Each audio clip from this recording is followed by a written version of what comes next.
Noah was an ordinary man who lived in an extraordinarily evil time. We read in Genesis 6:5 and then verses 11 and 12, "Then the Lord saw that the wickedness of man was great on the earth, and that every intent of the thoughts of his heart was only evil continually. Now the earth was corrupt in the sight of God, and the earth was filled with violence. And God looked on the earth, and behold, it was corrupt, for all flesh had corrupted their way upon the earth." Roughly 1,500 years after Adam and Eve's initial sin, virtually all of mankind had given themselves over to the lusts of the eyes, the lusts of the flesh, and the pride of life. Satan must have thought that victory was within his grasp. But God's somber perspective is graphically recorded for us in Genesis 6, verses 6 and 7. It says, "And the Lord was sorry that he had made man on the earth, and he was grieved in his heart. And the Lord said, I will blot out man, whom I have created from the face of the land, from man to animals to creeping things and to birds of the sky, for I am sorry that I have made them." Man's sin was so prevalent and despicable that God determined to utterly destroy the world along with man whom he had so lovingly created in his own image. But thankfully, in the midst of this very dim situation, God found one ordinary, righteous man. Noah was a righteous man. Blameless in his time, Noah walked with God, and he found favor or found grace in the eyes of the Lord. Genesis 6 verses 8 and 9. So in the midst of this crooked and perverse generation, Noah stood alone as a beacon of light in a dark world of sin and deprivation. Now we're familiar with the story. Noah was instructed to build an ark according to God's specific instructions.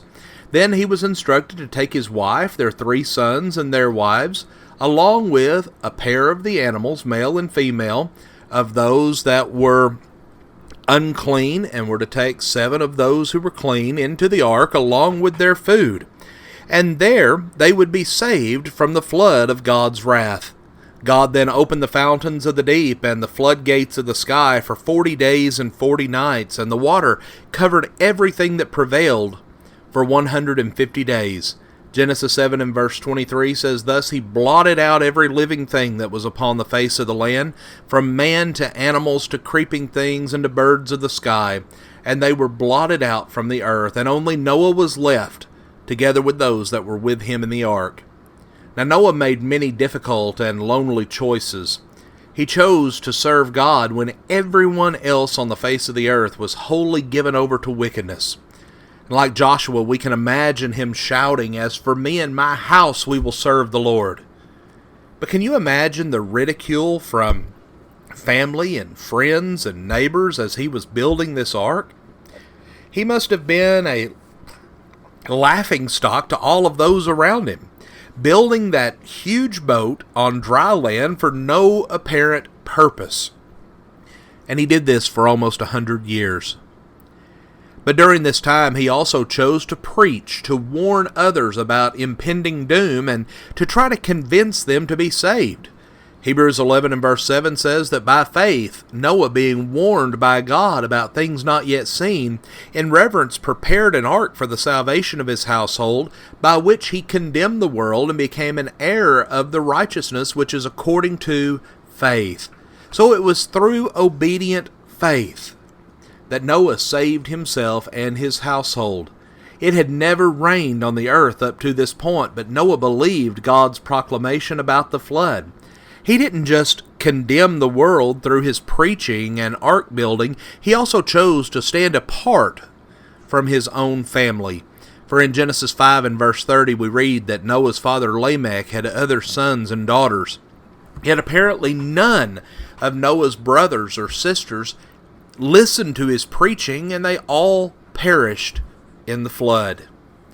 But here we see an ordinary man who was willing to do an extraordinary thing, who was willing to separate himself from every other family of the earth who was willing to proclaim that a flood was coming and that all who did not heed the voice of God would be destroyed.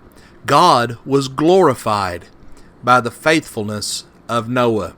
And we can follow that same example today, that example of faithful service to God, even in the face of great evil.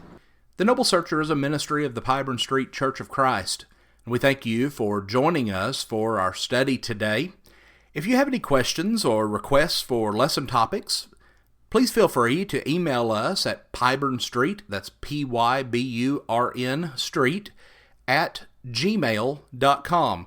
Or you can write to us at Pyburn Street Church of Christ, Post Office Box 187, Pocahontas, Arkansas, 72455. Friends, we thank you for being with us today, for studying God's Word with us, and we encourage you both today and every day to search the Scriptures daily.